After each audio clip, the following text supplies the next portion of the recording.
When you said when you were saying when you first got out of the Navy, you said in the morning your schedule was get up, eat breakfast, and Yes, ours already made out for us. And so when I got out, I struggled with just little simple stuff like what to do with myself every day. I was in a place where no one is telling me what to do, and that's not already done for me. And so one day it came to me, do what makes you afraid. And when I really let that sink down into deep down in my heart, it really made so much sense. And I said, that's exactly what I should be doing. Exactly the things scare me. mm-hmm. Doing the interviews and launching my program and doing the speaking engagements. All of those things made me afraid. Yeah. And so that's how I knew that led me into doing those things and getting to where I am now is doing exactly what makes me afraid. So you would go with two forms. You say doing what makes you afraid, and whatever makes you afraid is probably where they need to head to. Correct? Exactly. Exactly. So instead of running away from your fears, you really should run to them because I tell people if your dream doesn't scare you, you're not dreaming big enough. So whatever scares you to pieces, that's exactly what you need to be doing. That is so very true. I think when we dream big, I don't know if you ever heard of Grant Cardone. It's the 10x theory. Whatever you dream, 10x that thing, because at least you'll aim for that instead of falling short for a smaller goal. And that in itself is super powerful because it's just when people are afraid, it's like go towards that. Life is so short to be living in fear. Yes, I totally agree with that. Do you get an opportunity to speak at like colleges or military bases at all lately? I do. I've done a couple of events on military bases. I have not done any colleges yet, but I do intend to do some of those this year, and also for 2016 as well. The main reason is because I have two little ones, and that's part of the reason why. After I just recently last year, I just left my full time job.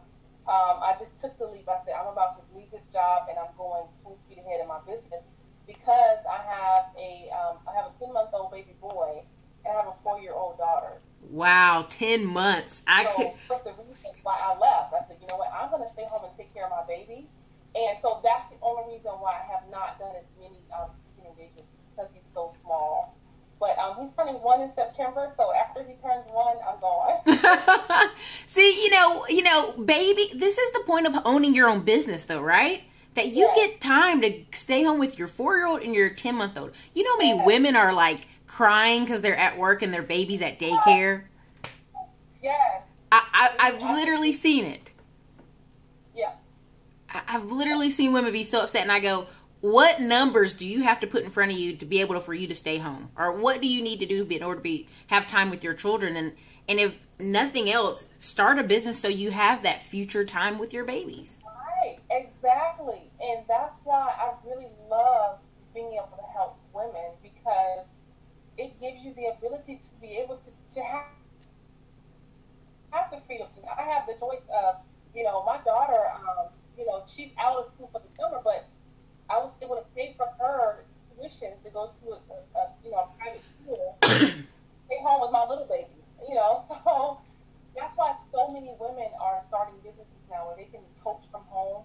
And it's something as easy as sharing your expertise. Anything that you're good at or that you know how to do, you can work it right from the privacy of your own home. And I know some people who work at home and they have the baby sitting right there, in the camera with them, whatever they're doing. And it's awesome in the beauty of having your own business. And it's really encouraging to see people saying, you know what, I'm not going to allow my kids to I don't do business, but I'm going to, put them as a reason why I'm doing this business.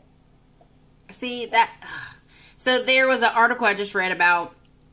It said about black women are creating businesses 6 times the national average, and it was just showing how a lot of women are creating businesses. And I think it hits in that attunement of like, okay, do I want to be at a job where my kids are being raised or being loved and cared for by someone else, or do I want to find out what thing scares me, what's my vision, and go there. And that's why, oh man, that's why it's really good to meet entrepreneurs like you and other people who are out there like helping people that way, because it really taps into something special that lets people think outside the box for themselves. Absolutely. So if I ran into some of your coaching clients, if I ran into people who saw you on stage, like what are some of the awesome things they would say about you? Some of the things you might hear them say is that I'm pretty no nonsense when it comes to the excuses.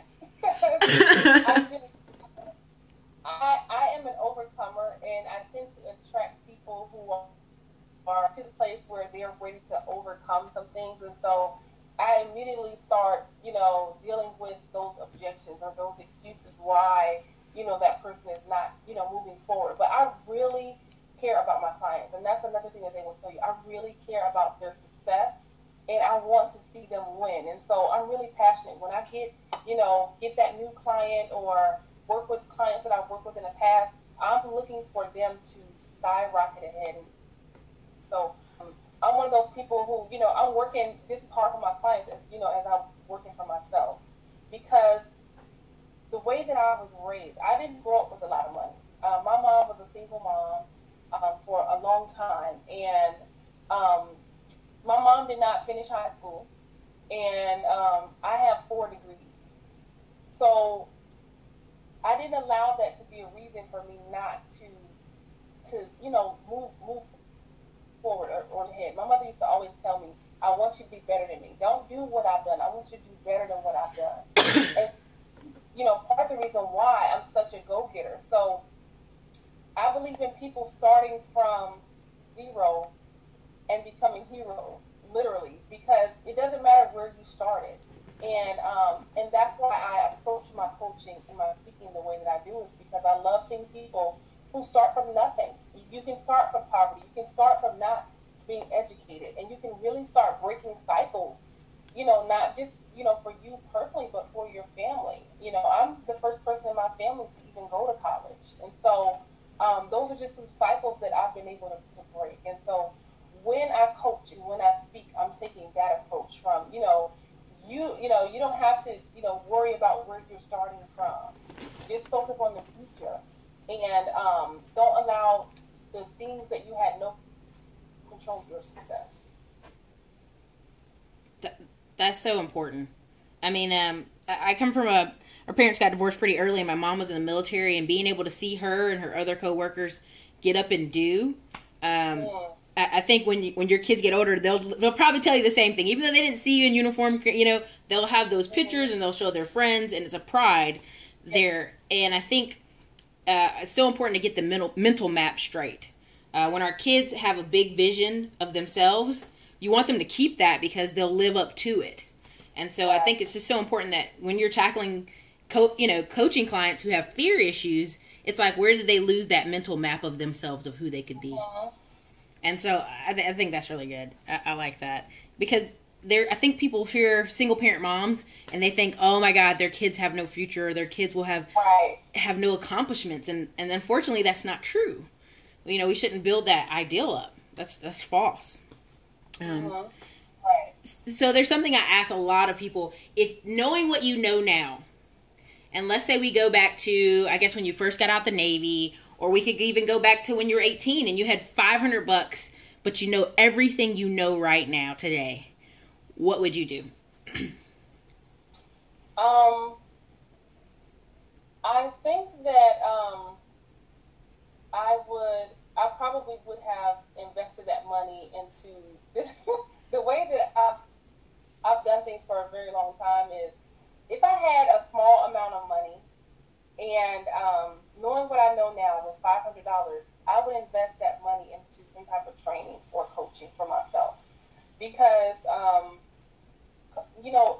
investing in coaching, even when I would use my last 2 dimes. After I launched my business, I would use my last 2 dimes to pay somebody, so that I can get to where you are. So I would invest that money in some type of training, some type of coaching, a book, or something that's going to bring me a harvest. a $500 investment could bring you a $500,000 harvest. Just by, investing that into yourself so that you can be better at whatever it is that you desire to do. So I think that knowing the importance of learning and using other people's experiences and other people's wisdom has been invaluable to my success. So I think that that's what I would do with, if I had to go back. Man, that's really good. I like that. Because it's, I think when we get to a point in our life where we hit our head on a wall or a limit, having coaches and having mentors pour into us allows us to pour into others. Absolutely. And even the biggest name people, they have mentors. Tony Robbins, there's a ton of people I can list. But the point is that even Tim Ferriss, the 4-Hour Workweek guy, has mentors, and he works with people and he mentors others. And so mentoring is important. It goes through every facet of life. If you just have a baby, you need mentors for mothers who are a little bit older, or exactly. If you start a business, it's the same thing. It's a little bit of as you go through life, you need help and you need mentoring. It's a really good thing.